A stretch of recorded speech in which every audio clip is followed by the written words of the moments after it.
Hey, everybody, welcome back to another episode on Restored to More. This afternoon, we are so excited for our guest, Bonny Burns. Bonny Burns has a well rounded understanding of what God desires for your marriage. She has been writing and researching God's design of sexual intimacy since 2012 on the blog oysterbed7.com and speaking about godly sexual intimacy on the popular podcast Sex Chat for Christian Wives. And when she can, she teaches OBS at Authentic Intimacy. More recently, she is ABSATS trained in the process of CPC certification and the founder of strongwives.com, a place where women are equipped, empowered, and encouraged as they walk toward healing from sexual betrayal trauma. Welcome, Bonny. Thank you. Thank you very much. It's a pleasure to be here. Well, thank you for joining us today. We're excited just to get to know you more and for you to share your story and just blow our minds with all the wisdom that you have, because I've heard you on so many different podcasts. And I'm like, whoa, it's so good. So we're excited. I'll see if I can pull out a few more pieces of wisdom because I'm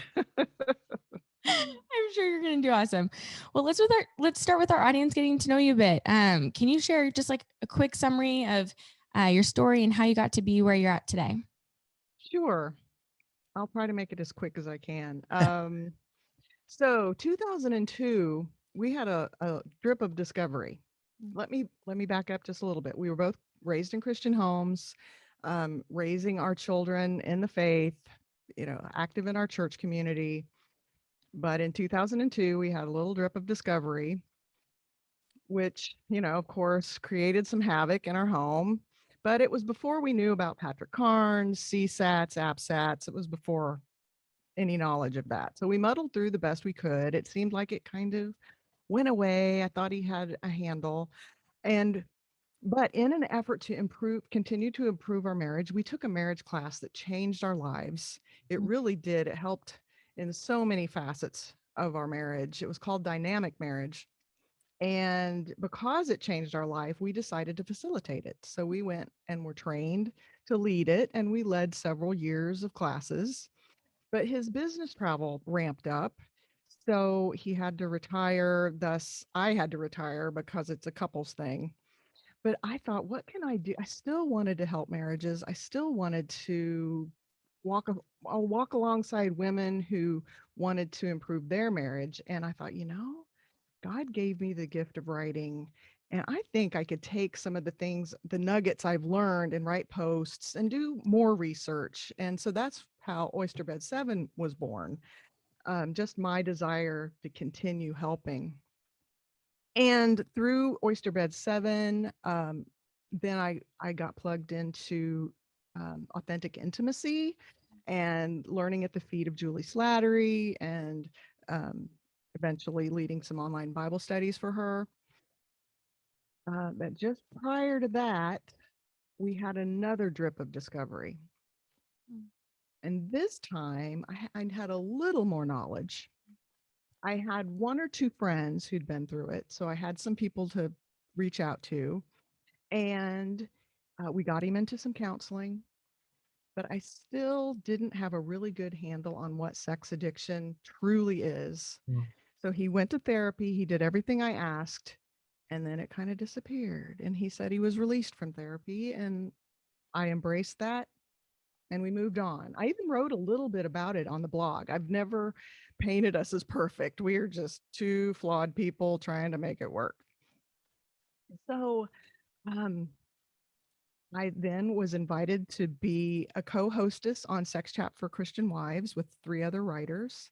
And that has just been an amazing God thing that we all have created such great friendships. The four of us are really great friends now.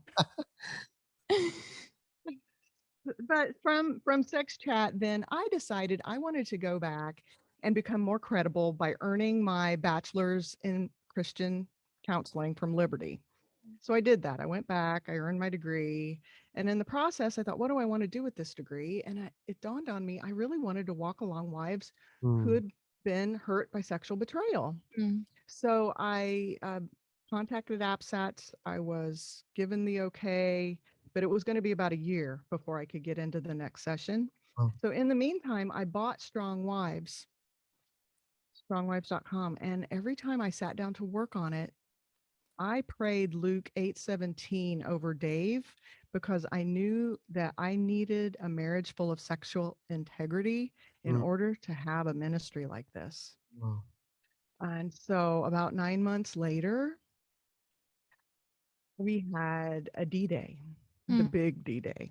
Mm. And, you know, it was a blessing. Mm. I am still not completely healed from it, but it was a mercy that I knew the truth. Mm. I wouldn't have said that 3 months ago, even. Wow. Wow. Really, there's Wow. been a lot of healing. Um, but so that prayer was answered, and also another thing was answered was that I had forgotten what the pain was like. Mm. And so it is kind of hard to minister to women and really say, I get it if you haven't experienced it in a while. And I get it. Mm. So that's where I come from. That's how I got here. Wow. Bonnie, thanks for being so transparent and just Yeah. real. And gosh, we hear that from so many women. I know Charity shared that. It's that sense of like, at least I know now what's going on. Like there was a Mhm. sixth sense of okay, there's something here, and just that God's grace led you to pray for your husband without even knowing all this. And then it coming out, it's almost like he was preparing you, in a way. And I agree. I see that now. It- and you know which verse I really didn't like for a while? Consider it joy, the trials and yeah, tribulations. That, like, really? No, no. Mm. But I I see still the don't like value that in verse all the time. I mean, it. that's not even about betrayal or sexual addiction. That's just, there's all kinds of tribulations. You're like, I don't know. Maybe that was not part of, maybe, I Yeah. don't know. Maybe that's I need to mature more. Maybe that's supposed to be in the To- Old Testament. Maybe Nothing that's new. supposed to be, I don't know. Maybe both are, Yeah. we have to read both are the same, babe. So yeah, it's just crazy. You know what I mean? I get it. Those verses, you're like, I need more grace. I need to mature before I can apply that verse to my life at times. Thank you for sharing that though, man. So Oh, this D-Day came out and then it was like, okay, now this pain became present all over again. What did that do to you? Were you like, okay, I'm going to work through this. I'm going to choose to dive deeper into the stuff that I've already understood somewhat? Is that when the journey started with AppSats and even more of that? right. So, actually, within the first week, I laid out my boundaries. Fortunately, because I had these two other women in my life that I'd seen walk through, Yeah. um, and my liberty training, I knew what needed to happen Mm. now. I knew what my boundaries needed to be for his recovery and for my sanity and my safety, the relational safety. Yeah. So we started on the trajectory pretty quickly. He found a CSAT. I relinquished all of his recovery to the CSAT to direct. Wow. And he is a fabulous guy. Mm. So so That's yeah, that's when that started. But I can't say enough for credentialed people to Mm. walk with you. Yes. Yep. We're all about that as well. Yeah. You have to have that, even what we do is, I feel like we're creating some new programs right now. We're excited about it, but it's meant to work with the professional help as well. It's supposed to coincide somebody walking with a therapist because they're going to dig out things and they're going to reveal things that even sometimes workbooks or intensives can't do. Intensives are great, but you really need that person to keep walking with you for a while. Yeah. For sure. At least I Yeah. can speak for myself. I know Charity has her own opinions about that I think they're the same, but with betrayed, but for the Yeah. guy's side, oh man, it's like, you have to have somebody willing to walk with you on a consistent basis and dig deep into those inner recesses of the heart to understand what were the root causes in the first place, for Mhm. sure. Well, it's just such a Yeah. sensitive topic, for both individuals, the Mm. addict and the betrayed. So you want to go in and just make sure that because you could trigger somebody by saying a word. If you are uneducated, then because that's what happened to us. Is Yeah. that's why we're very passionate about this. Is that person who's going to respond, we call them a first responder, that person needs to know how to properly come alongside somebody through education and building safety for that individual, Mm. or they're going to say the wrong thing and then they're going to go back and hide in shame like we did. So we are all about Yeah. that. Yeah. Bonnie, could you share with us a few of those boundaries that you did that created that safety and that security for you, the sanity that you're talking about? Yeah. Yeah. So in addition, first and foremost, it was you find a CSAT. So we went online. He went online and found somebody, and it's actually remote. He's in the same state, but he's in a different city. That's the beauty of Zoom right now. Yeah. Mhm. Yeah. Yeah. And then I wanted him to find a meeting, and his CSAT said 90 meetings in 90 days. And Mm. Dave was taking his recovery very seriously because this was my third go round. Mm. Yeah. And my consequences they leveled up Mm. um, because I had tried the nice gal Mm. the time before, and it didn't have the impact. Mm. Yeah. So my consequences leveled up. Enough was enough. Yeah, enough was enough. Matthew 5:28. And yeah, enough was enough. Yeah. So because of the consequences, he was taking his recovery very seriously. Now he's farther along, and I see a shift, and this is the shift I prayed for. In Mhm. addition to everything being uncovered, the shift is I wanted him to heal for himself Mm. and God. I didn't want him to heal for me because I'm not enough to keep him from acting out, obviously. Yep. It needed to be for God and for himself. So I've seen this shift, which thank you, Lord, praise God. And I've seen a shift in myself too. I have definitely leapfrogged towards healing. Mm. So anyway, yes. So back to the boundaries and the consequences are so Well, hold on. important. Well, hold on one sec. We're gonna get there, but I think we should capitalize on what you just shared Yeah, 'cause because that that's is so powerful, so powerful. I couldn't agree more. And it is that it's unfortunate that most guys only take their recovery serious when their wife says, "If you don't change, I'm leaving," and they mean it. And it's like, I want you to know if you relapse again, I don't know if I'm necessarily going to divorce you right away, but I'm leaving. I'm going to be gone, or you're going to be gone. You're going to get kicked out of the house. And there has to be that ultimatum. And I think most women are so scared. Maybe it doesn't line up with their belief system. We're like, oh, well, I don't know if that's what a Christian should do. And the reality is, I think it takes a lot of self-love, which I think is biblical, right? Love others as you love yourself. And you have to have that realization that God wants you to be safe, right? He wants you to keep your kids safe. He wants you to be sane. And if there's consistent relapse going on, you have to draw that line. And that's why I share this, because women can talk about it all day long. Guys always kind of like, dude, she said she's going to leave. Like, where's her forgiveness, bro? And I'm like, dude, she has every right to leave right now. Like, you continue to relapse, you continue to break the rules, and they're always like, what? Like, you would tell her to leave? I'm like, well, if yeah, actually, like at some point to draw that line and say something has to give here because what she's already told you hasn't worked, right? And I said it doesn't mean it has to get to that point, but if you're not taking your recovery serious, it may have to get to that point, just for you to realize that you have to go next level on this thing for it to actually change. And I'm so grateful you said that. It's so empowering, I think, to so many women out there to realize, okay, if he keeps relapsing and I know I say it's wrong, I don't like it, but you're saying one thing with your mouth and another thing with your actions. And us as guys, we in our addiction, we can be very manipulative. We can find ways to really please ourselves. And so if we're not having consequences that really are affecting us in big ways, I think we're going to keep getting away with it. And we're going to keep choosing it. That's so unfortunate. I just wish us as men, we could just man up. Like, come on, let's just man up. But I think that we need that. We need that boundary that says, or that consequence that says, if this happens again, this is not going to work out well. And it changes what's going on in our brain from it being a good experience to a totally negative experience on the back end. Yeah. And the consequences aren't to punish him. Yeah. They're to keep me and the wife, or it's not always a wife, but the betrayed spouse safe, Yes. because once your trauma hits, you're not safe anymore. Yes.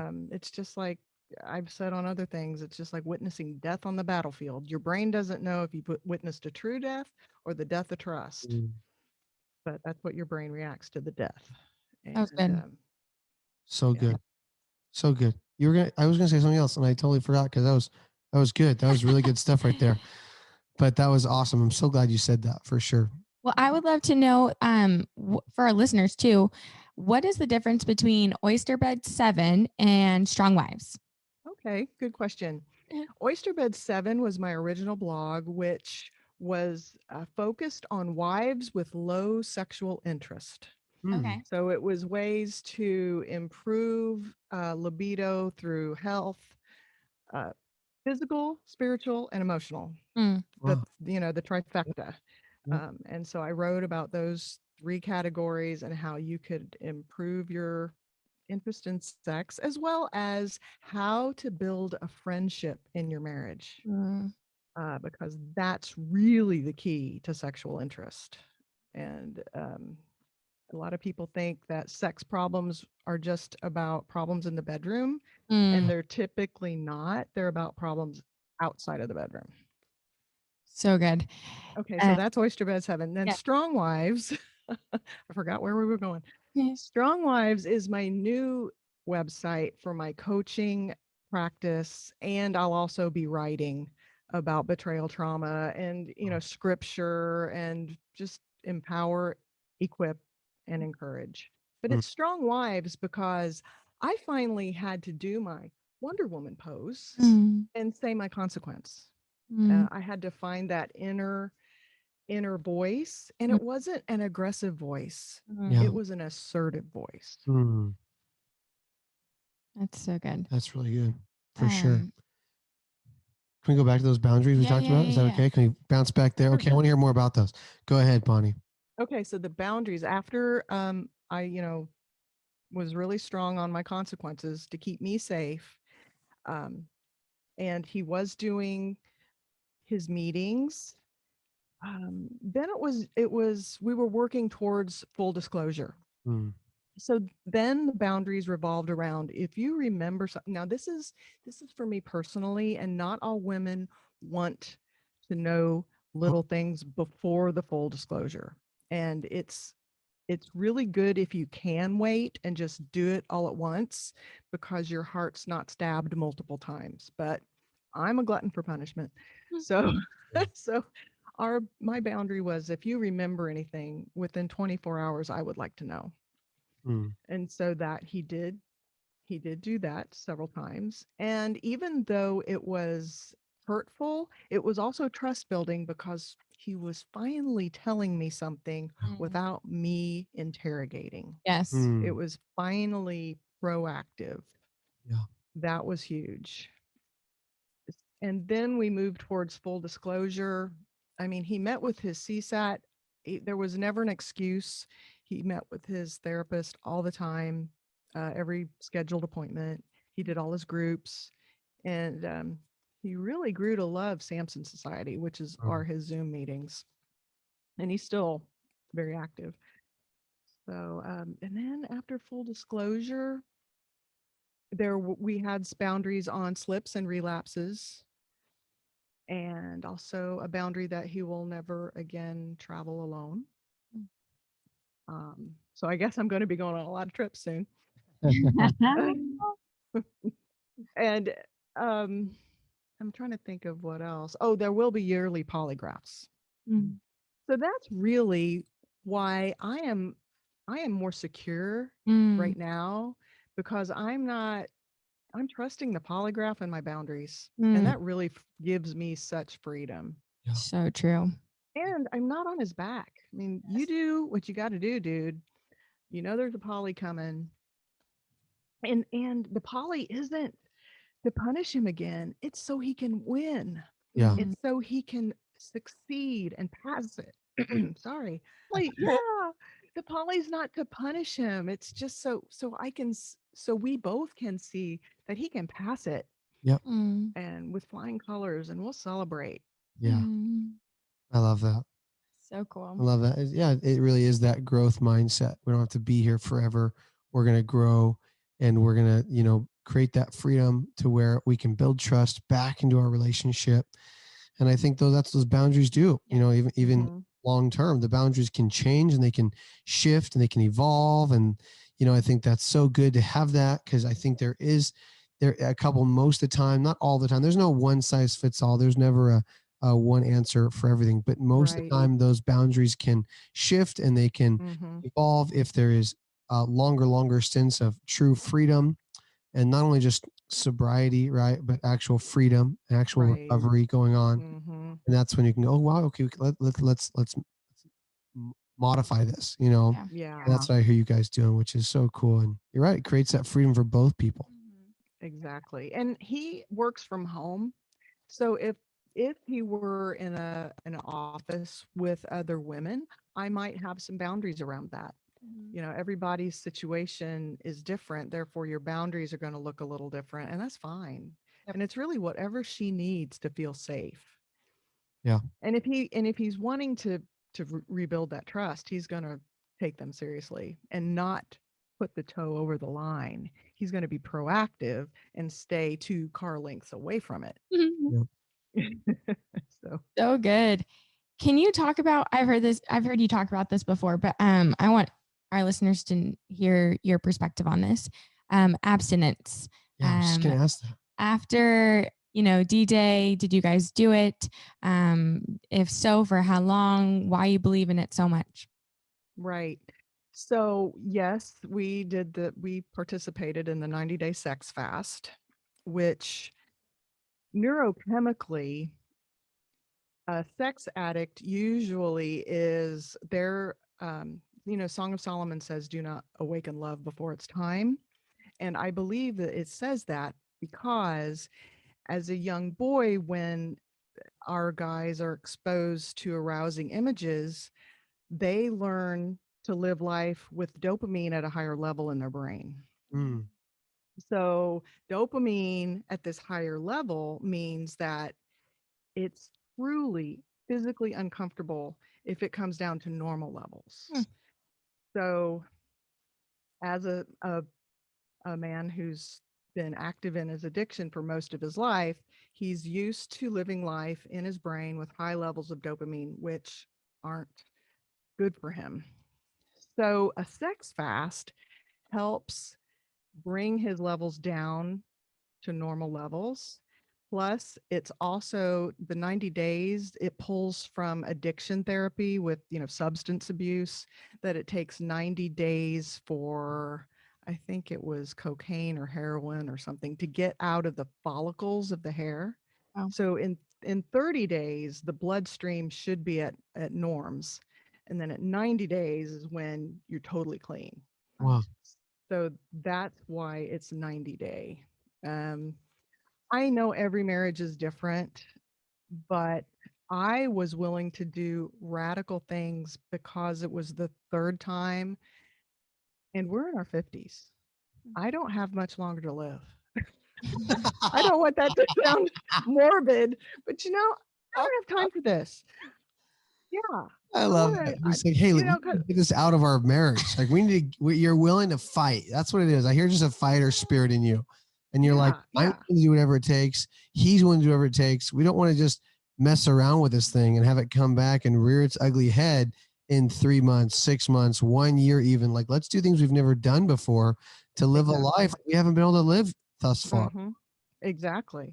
And so during that time, we uh, we stayed away from all types of arousal, no kissing even. I mean, we hugged, but no passionate kissing, nothing to get his brain fired up.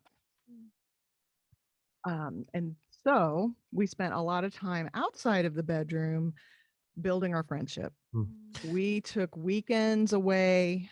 We, played a lot of board games, Can I ask a question? drank. Was that Yes. hard for you at all? Because I know you talk about Oyster Bed 7. You have, because, okay, I don't know your experience, but in my experience, Charity didn't have much of a sex drive when we got married. I mean, she would do it more for me. And then the girls that we are friends, not currently, but post friends, they would say, oh yeah, I could go years without sex, and so I think it's common if there's some kind of trauma, or there's probably a whole list full of reasons why a woman doesn't have a big sex drive.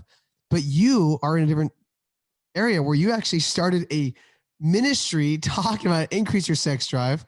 So it's kind of a personal question, I know, but my question is, was it harder for you because you talked about it, you probably built up your sex drive, and then boom, this happened and you have to abstain for 90 days. Was that a challenge for you at all? Or were you like, I'm good?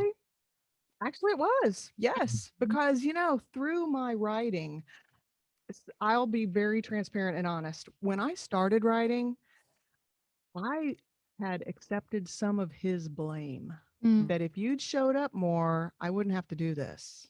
So I had accepted some of that. So as I started writing and researching, though, God started refining my understanding.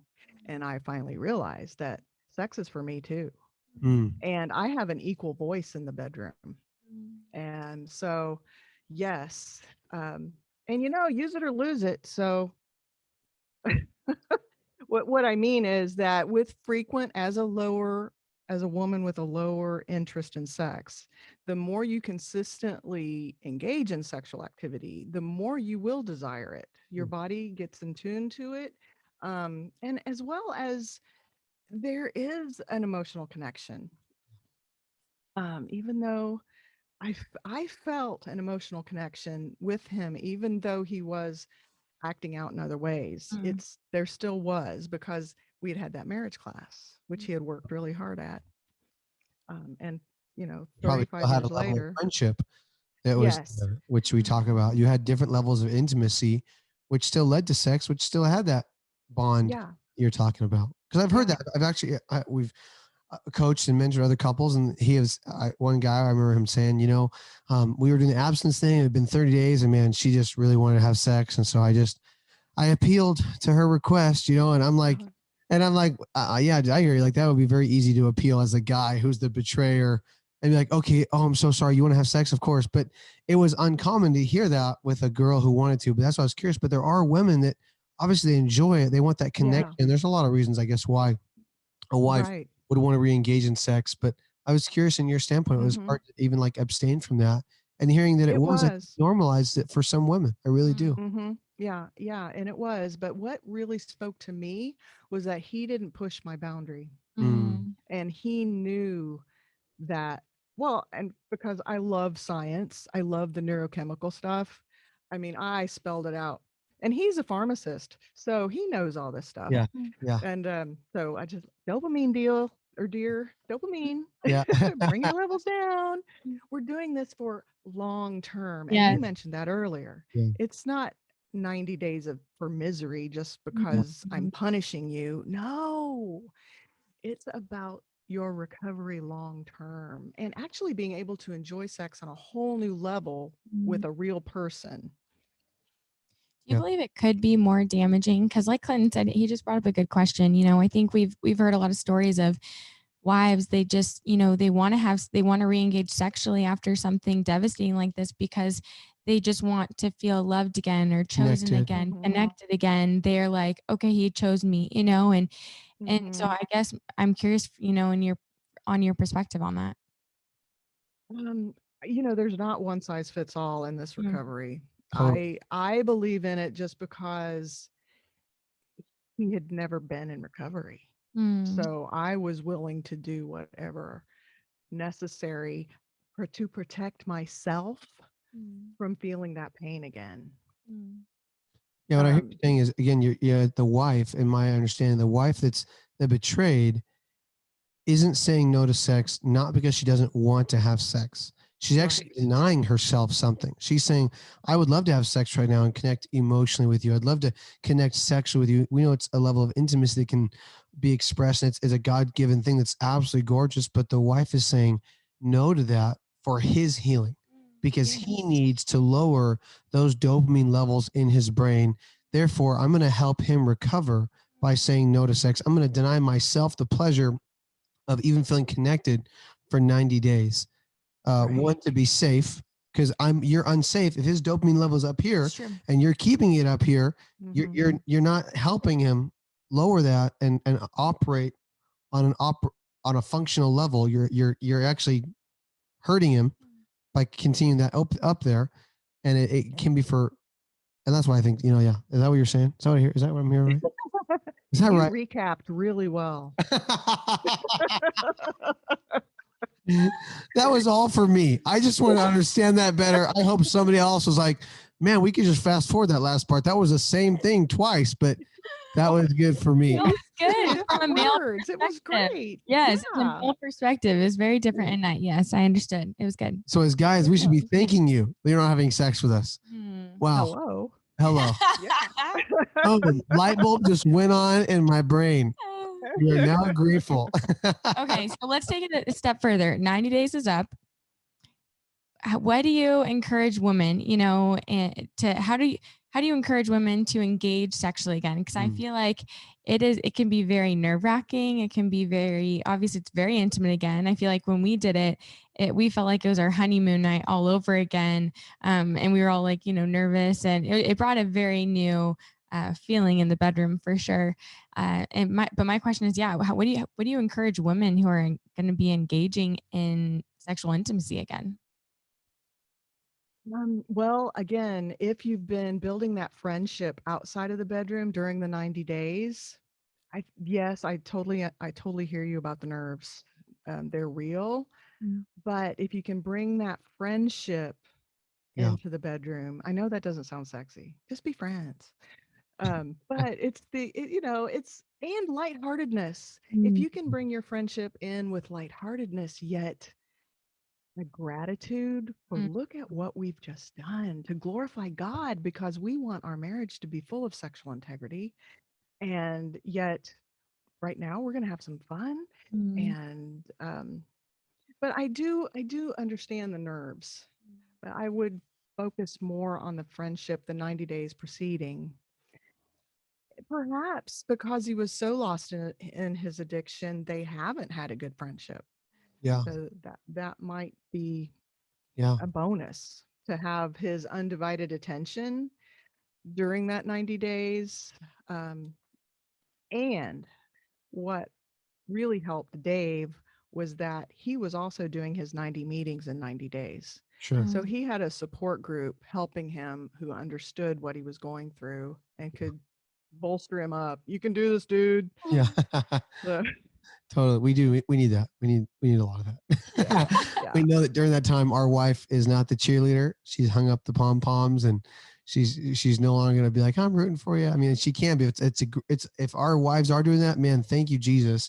That is by the grace of God. Because most of our wives are just wondering if they should still be in the relationship, if they stick around. So we need to rely on other support teams. I love when you say, sweet. We talk about that with abstinence. But go ahead, Bonnie, you can share your thought there. I'll come in after. Oh, yeah. I was also going to add that something we did, and I might write a little pamphlet on it someday, but we actually had like a ceremony to re-engage, a recommitment. I didn't want a big vow renewal because I wasn't ready for that yet. But just between the two of us, I asked him some really important questions I wanted him to answer 2 weeks prior. So he answered those questions, and we read some things together. We prayed, we put on some music and re-engaged. And maybe that's not for everybody, but for me, that was an important step. Yeah. Which might help with some nerves, just to get his recommitment and some tenderness and some talk. Yeah. Yeah, I think what I hear you saying is what we give advice to couples on too, and that is, it's not just abstaining from one thing; it's replacing it with something else. And a lot of couples, they get rid of sex, and that was their only level of connection in their life is Netflix and sex. And so they sit and they watch movies or they watch their TV shows, and then they have sex. But outside of that, there aren't long walks. There isn't a lot of hand holding going on. There isn't regular Mm. date nights. There isn't like playing cards or playing board games together. There isn't like, hey, let's read a book together. Why don't we just find a book we both want to read and let's read that book? It doesn't have to. It could be a fictional book. You know, it could be like something that is just fun to read together. But it's some kind of engaging. Let's go join a group. Let's join a Bible study. Let's talk about the Bible study together. Let's do some things, and that's what we talk about is those different levels of intimacy. Are you spending time abstaining from sex and then filling that cup with those things, which I think is what you're saying is if you're going to re-engage sexually, it's let's make sure this friendship is happening before we just go back to having sex. Like we don't need to just go to have intercourse just to have intercourse. Let's connect on these other levels. Right. And then intercourse will be entirely different than addicted sex as well. So good. Absolutely. Because, God made sex to be deep, knowing intimacy. You're probably familiar with Yada from Genesis 4. Adam knew Eve. That's a Yada. He knew her deeply. And God knows us with that Yada. Mm. So if God wants to know us that deeply, he created sex to be something amazing, but not just for the orgasm. Yeah. Mm. It's an amazing, deep connection that once you're finally out of the addiction world, I'm hoping you'll be able to experience it. Mm. Can you talk about how you help couples build that friendship? Because I know you're a big pro for this, right? You're all about helping couples, and this is what my understanding is what even Oyster Bed was about. It's about helping women understand how to build that friendship. So here you are speaking to a husband and wife about, hey, where does a couple start? You know, I mean, Sharon and I obviously have done that, but I'd love to hear like where a couple of listeners are like, hey, where do we start with that? Like, what do we do? How do we friend each other? You know? Well, yeah, friend each other on Facebook. Yeah, that's first thing. Or if you're off social media, don't be doing that if you're off social media. That's right. But I think it starts with building time into your schedule. First of all, we're all so busy. Yeah. Start paring some things off your plate so that you can commit. I say a half an hour a night, Mm. and then maybe an hour on Saturday doing something fun, or 2 or 3 if you can fit a date in. But yeah, start with building it into your schedule, and then figure out what you both kind of like to do. Not what one loves and one hates, but what you're both okay with. Because if one hates it, it's really not fun for them. So, bowl. I am weird. I still love to bowl. And so It's not we'll weird. That's bowl. great. Yeah, so we bowl. Haven't done it since COVID, but yeah, and just play cards. There is a recreational inventory that I can send you all that you can put in the show Ooh, notes if you yes, want. please. That would be super Yes, we cool. would love that. Yeah, yeah. And it's got about 100 things that you rate 1 to 5, and he rates 1 to 5, and everything 3 and above you try to do. Yeah, that is Wow. really cool. I think that's fantastic. Yeah. I'll even So it's ask just you if we being could do something like that. friends. Yeah, it's just remembering what you did when you were dating. Yep. Mm. It's so true, right? Because when you're dating, man, So true. the endorphins are going. You're so excited to see each other. I mean, even the touch of a hand, and you're like, oh man, you're stoked about it, and it's just getting back It's to that hot and place. steamy in those times. Like, yeah, so many women I feel like are like, man, if we could just go back to the dating days. And I think even, men think that sometimes too, is like, man, you were all over me, you jump on me, and it's like, and you get married and it's like, what happened? I joke about that You all walk in the the door and it's time. like, I know. And here's the deal. It goes from, the newlywed phase lasts about 2 years, and your dopamine levels and other neurochemicals, the feel good and love chemicals, are really high. So Mm. you really are getting a burst of wonderful sexual arousal and stuff. But then long-term marriages, they get built on oxytocin. that's right. And I like to make the analogy of in Second Kings, I think it's 19, when Elijah steps out and there's this big windstorm, but God wasn't in the wind. And then there was this big earthquake, but God wasn't in the earthquake. And then there was a fire, and God wasn't in the fire. God was in the still small voice. And that's the satisfaction of a long-term marriage. But I don't think we're told that in premarital counseling. Yeah. There's a shift at some point, and you have to accept it. It's a maturity. And it doesn't mean that sex can't be great. It really gets better as you get to know each other. You know everybody, you know each other's flaws, especially as a betrayed partner. You know every flaw. Mhm. And of course they know yours too. But it becomes different, deeper, more connected. Yeah, I love that. I think it's all So about the good. yada. You know, it's all about knowing that person, and that's what's, and I think that's what's so cool. We talk about this a lot. What's the more in Restored to More? And the more is when the guy gets to have sex, and I don't even like the word sex, but I know sex is fine, but like make love, right? Something that's Mm-hmm. that Mm-hmm. gets to make love with his actual wife, Mm. not with the idea of somebody else, not with his wife in his mind 20 years ago, but with his actual wife and all Yeah. all of her, right? And all of him. Yeah. And she is actually making love with him. And he is present and he is accepting Yeah. that she's not making love with him because she feels bad for him or because of a duty, but she actually wants to be with him Yeah. and he wants to be with her. And Yeah. that is a part of the more, at least. And it's knowing that person, Mhm. because I think deep down, we think that ladies all want to connect, but we don't talk enough of how men want to connect too. We want to be Mhm. known. We want to be loved. We want to be accepted. So many of us fight that inner voice of shame and that we don't have enough and we're not enough and we're not strong enough and we're not buff enough and we have gained too much weight and we're not smart enough and we compare, and we always, I feel like most men compare ourselves to somebody else who has something we don't have. And so there is Mhm. so much power when our wife says, I want to be with you just the Yeah. way you are. And Yeah. so I love that we're changing that conversation, because I think the conversation before has been that marriage is work. And we know that that's true. We get it. Right? We, on one level, we're like, for sure. But what if we viewed it as like a blessing instead of a work, like a task? Because most of us, for work, it's like, okay, I gotta go to yard work. It's not something we like look forward to.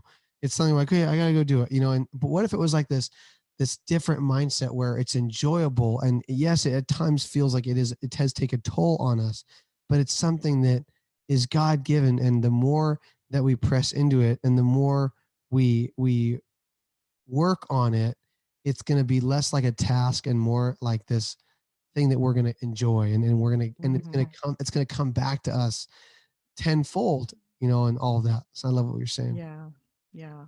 And to get back to what you mentioned about before the work part, what you were talking about. Oh, yes. Men want men want to be known. And that's what I've told my husband is that I wanted you. I always wanted you. It's um I didn't care size. I didn't care any of those comparison things you were doing. I don't care. And I think the typical wife does not. She Mhm. just wants authenticity and transparency Mhm. and him to show up. And that's what I tell him. I just wanted you. And so I get it. Yeah. And I hope men can hear that from their wives as well. But flip side, he's also needs to say, I love you and Mhm. Mhm. I choose you. Mhm. That's why I'm in all of this recovery work. I choose you wholeheartedly. Really powerful. So powerful. Bonnie, this has been amazing. Can you please tell our listeners about how they can get plugged into more of what you are offering and what you're doing? I know you're revamping the Oyster Bed 7. What can they get plugged into right now? So right now, yeah, I'm revamping Oyster Bed 7, but right now you can plug into strongwives.com. I do AppSat coaching as well as some intimacy coaching. And then also, you can hear me every other week on Sex Chat for Christian Wives with 3 other hostesses. And we talk about practical tips and tools to help build sexual intimacy in your marriage. And friendship's a big part of it. So you'll hear me talk about that over there too. So awesome. Wow. Well, just you in the beginning you're like, well, hopefully I'll be able to pull one or two things out. Well, I like wrote out like 10 or 12. So thank you so much for being here. And I feel like I had so many other questions that I wanted to ask you, because when you just start going, you're like, oh, I want to ask that and that and that. But I just am so grateful that you were willing to take time to be on our show. So thank you so much. Oh, you're so welcome. It was my honor. I'm glad to get to know you guys better. Thank you so much for being with us on the Restored to More podcast.